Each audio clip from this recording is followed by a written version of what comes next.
한국타이어 앤 테크놀로지 2022년 상반기 실적을 스루풋 회계로 분석을 해서 소개를 하도록 하겠습니다.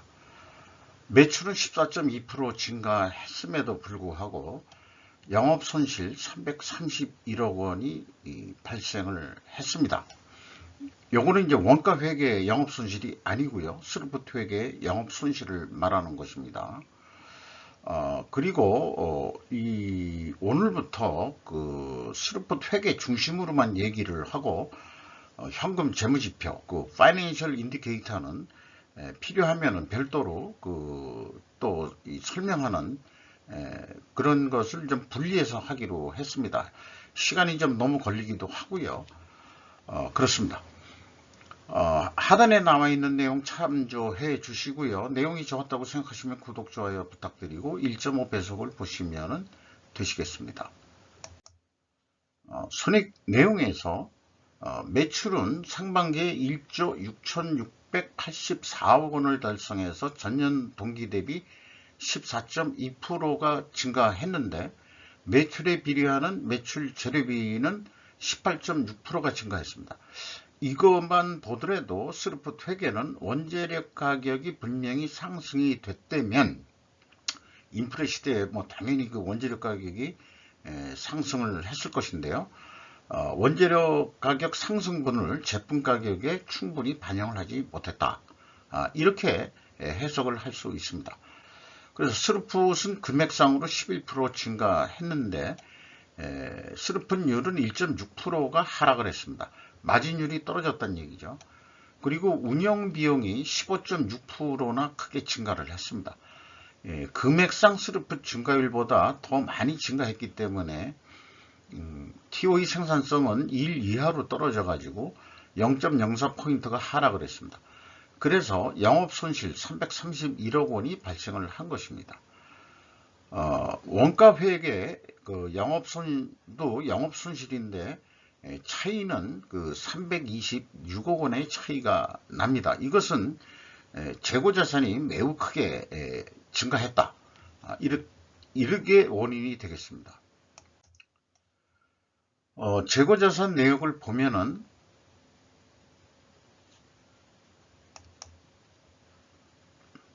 WCAI가 703억 원이나 크게 증가했는데 제품이 632억 원이나 크게 증가했습니다. 이 판매량 추이에 따라서 생산량 조정을 했어야 된다고 생각합니다만은 그런 어떤 재고 관리에서 생산 관리 및 재고 관리가 원활치 않았다. 이렇게 판단이 됩니다. 원재료는 그 재고가 거꾸로 또 감소했고요.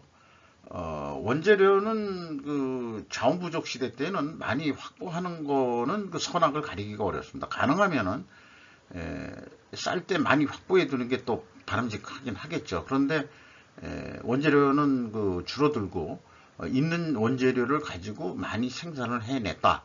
또 이렇게도 볼 수 있겠습니다. 그래서 요 위에 써 있는 것처럼은 재고는 책임 소재가 불분명한 곳에 쌓인다.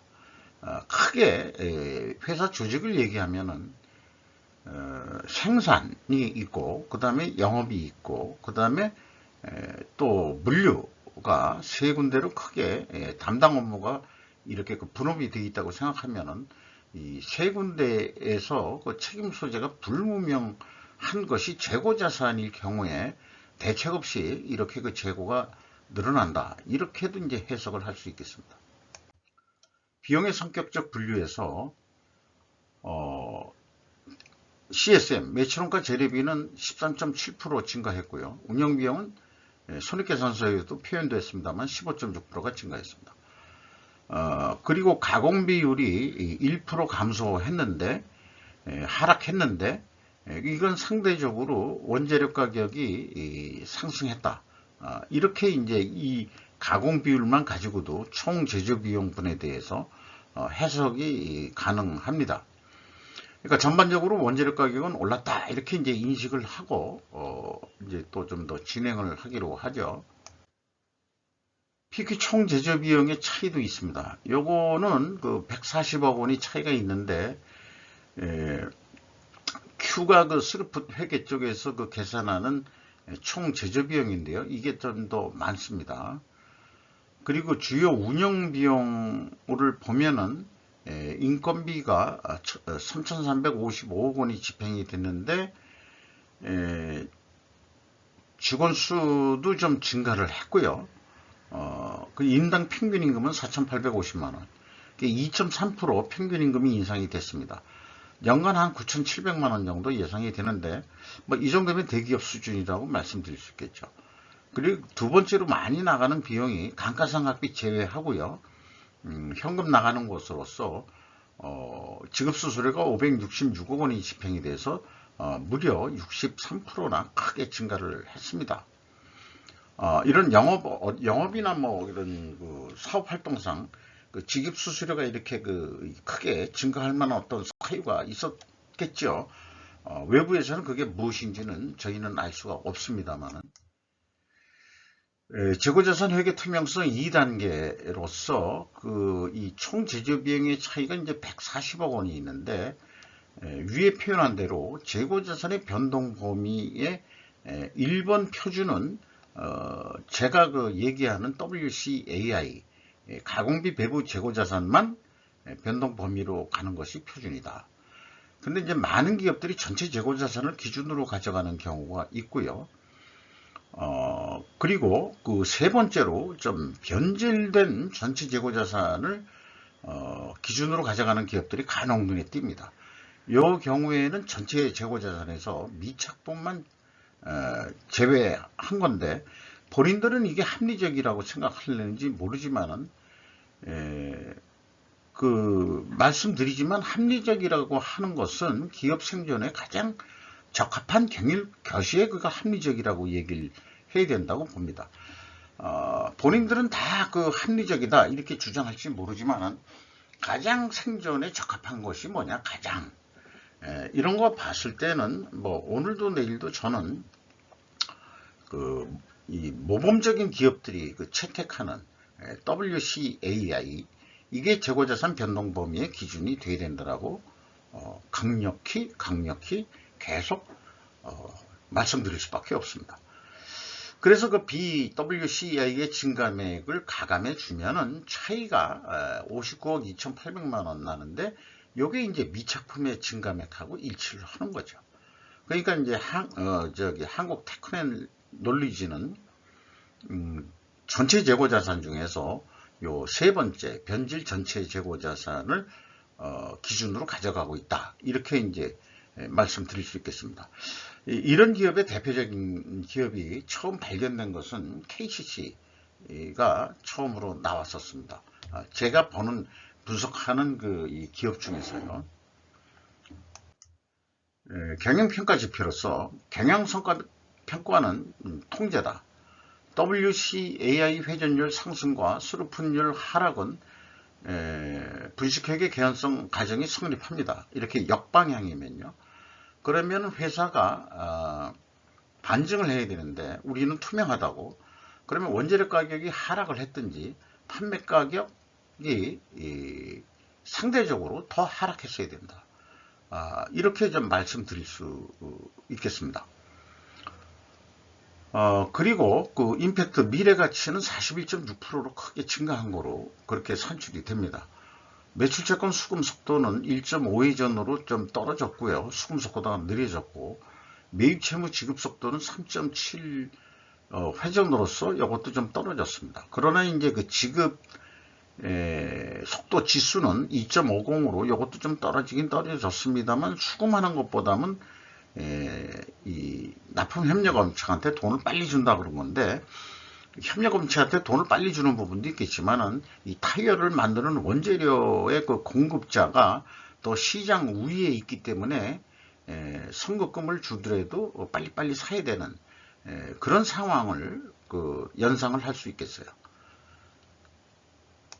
그래서 원재료 가격은 상승했을 거라고 저희는 추론을 했습니다만은 그 추론한 게 맞죠. 그런데 이제 그 경영평가 지표에서는 재고 회전율이 올랐으면은 말하자면은 그 원재료 가격이 하락했다고 또 반대 추론을 하게 될 수밖에 없는데, 그거를 이제 좀 글씨 써 있는 거로 읽어보면 원재료 가격 상승에도 판매 가격을 제대로 인상시키지 못한 이유는 뭐겠느냐? 장기 납품 계약 때문이냐? 완성차 메이커한테. 뭐 그럴 수도 있다 하지만은 뭐 그 구체적인 그 사실 팩트는 잘 모르죠. 원재료 가격 인하 추론과는 반대이므로 반증은 실패합니다. 그렇다면 가정이 옳다고 증명하려면 다른 결과를 예측해야만 합니다. 다른 증거를 제시해야 되는데, 제가 이제까지 분석하면서 그 제시해 볼 수 있는 다른 결과는, 우리는 외부에서 금액상으로만 이거를 재고 회전율을 산출하는데, 실질적으로는 수량으로 한번 해봐야 된다 이겁니다.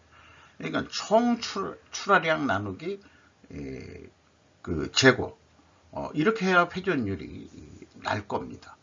근데 이건 이제 그렇기 때문에 그렇게 산출해 본 다음에 비교를 해봐야 이게 그 회사가 투명하다 안 투명하다 이런 거를 말씀드릴 수 있는데, 미리 그 제가 좀 앞서서 얘기하는 건지 모르겠습니다만은 그 재고자산 평가 기준 자체가 그 합리적이지 못하기 때문에 그렇고, 또 자기네들은 합리적이라고 해서 그 미착분만 뺐지만 WCAI만 가지고 매출원가를 산출했었어야 됩니다. 그래야 그런 매출원가 나누기 이 재고자산으로 해야 조금 더 합리적인 말하자면 그 재고 회전율을 산출할 수 있다고 그렇게 말씀드릴 수 있겠어요. 단순 평균이 21.4% 증가했는데 타이어 그 전체 그 평균 그 판매 가격은 0.4%밖에 인상을 못 시켰습니다. 그러니까 거의 인상을 못 시켰으니까 거꾸로 이제 이 제품 판매 가격이 깎였다. 이렇게 좀 얘기할 수 있겠죠.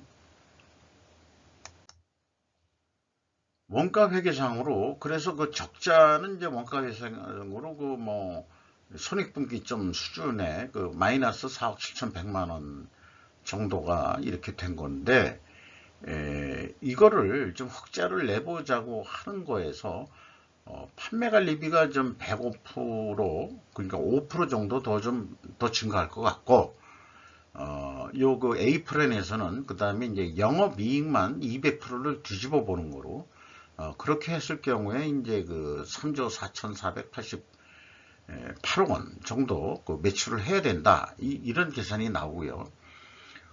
이 경우에 말하자면은 그 총 제조 비용을 산출해서 매출원가를 이 적용을 이렇게 했을 때 이런 이 4억 7,100만 원 이익이 나는 거로, 이 경우에 재고가 40% 증가한 것으로 그렇게 가정을 해서 산출한 겁니다. 근데 문제는 이 PQ 총 지조 비용의 차이가 140억 원이나 있기 때문에 이게 정확하다 이렇게 얘기를 하기가 좀 어려운 거죠. 그래서 그나마 그걸 가지고 설명의 좀 편의를 위해서 어떤 그 납품 단가 견적을 냈다고 한다면은 354만 1,000원짜리 견적을 냈는데 완성차 메이커한테 350만 원에 계약이 됐다고 한다면은 그러면은 이제 이 영업이익이 안 나와야 되는데, 원가 회계는 그렇게 깎이더라도 재고만 증가하면은 가공비가 배부된 게 재고의 증가가 되면은 매출원가 그 구조는 이익이 나게끔 되는 그런 뭐 이 비상식적인 게 상식으로 통하는 원가 회계 구조 속에서 우리가 현재 살고 있고, 또한 거기에 세뇌되어 있기 때문에 더 이상의 판매 노력을 안 하게 될지도 모릅니다. 뭐 손익계산상 이익이 515억 원, 그러니까 51,500원이 났는데 뭐하라고 더 노력하느냐, 뭐 이런 얘기도 좀 될 수 있겠어요. 그렇다면은 스루프 쪽에서는 어떻게 좀 해볼 거냐 그러면은 손익분기점을 일단 계산을 해봅니다. 영업이익을 이 스르프 쪽에서는 적자가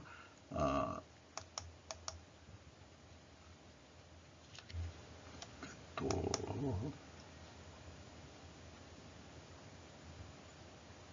예, 잠깐 멈췄었습니다. 요거를 이 적자 금액만큼 흑자로 돌려보자 그러면 이제 200%를 이 전환을 시켜가지고 산출해 보면은 요것도 이제 한 3조 5천억 원 정도 나옵니다. 이렇게 되는데 최고 한 3조 5천억 원 해야 된다. 그런데 제한 가격은 아무리 두들겨봐야 3조 4천억 원 정도. 그러니까 이것도 아까 그 납품 단가로 비교해서 얘기를 한다 그러면은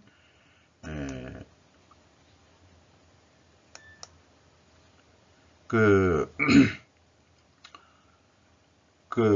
343만 3천 원짜리 견적을 낼 수밖에 없다. 이렇게 이제 제안을 좀 하게 되면은 실제 계약은 그 원가 회계 사고방식으로도 계약이 될 거니까 원가 회계처럼 340만 원의 계약을 한다 그러면은 뭐 영업 손실이 나게 돼 있는 거죠. 그것도 큰 금액으로. 19,100만 원의 그 영업 손실이 납니다. 그러면 이거를 그 스루프 쪽에서는 어떻게 좀 해결해 볼 수 있겠냐? 그러면은 재고 회전율을 조금만 더 좀 올려보자. 가격을 좀 깎은 거나 마찬가지니까 납품 수량을 미리 좀 땡겨서 주시든지 아니면은 뭐 완성차 메이커가 판매 수량을 좀 더 늘려서 판매량이 좀 늘든지 해가지고 이 판매 결국 양을 그러니까 또 재고도 줄이면서 그렇게 하면은 355만 원에 그 판매하는 그런 효과가 납니다. 그러면은 원가 회계 영업이익보다는 적긴 적습니다만은 33,185원의 영업이익을 낼 수 있겠다. 그러니까 이 계약한 금액보다 좀 크게 이익을 낼 수 있겠다. 이런 것이 이제 그 스루프색 회계 패러다임으로 예측을 해볼 수 있는 게임이 될 수 있겠습니다. 스루프 회계 개념이 현실적으로 판매 가격과 그 다음에 이 판매 수량을 두 요소를 전부 다 감안해 가지고 생각해 볼 수 있는 거기 때문에 물론 원가계도 그 제조 원가 과정 중에서 나름대로 뭐 다 들어가 있다고 그렇게 주장을 할 수 있겠습니다만 눈에 팍 띄게 이 두 가지로 그 스루프율은 판매 가격을 좀 올리는 거로 하고 그 다음에 2순위 그 스루프 이 재고 회전율은 수량상으로 이렇게 그 두 가지를 크게 요소로 접근해 가지고 요거를 계속해서 입력 수치를 조정하면서 달성 가능한 그런 거로 만들어낼 수 있는 연습 게임 알고리즘이라고 할 수 있겠습니다. 이상 약간 길었습니다만은 이상 한국엔 테크놀로지에 대한 상반기 실적을 분석을 해보고 하반기에 어떻게 하면 이익을 좀 더 내볼 수 있겠느냐 하는 연습 게임을 해봤습니다. 이상 마치도록 하겠습니다.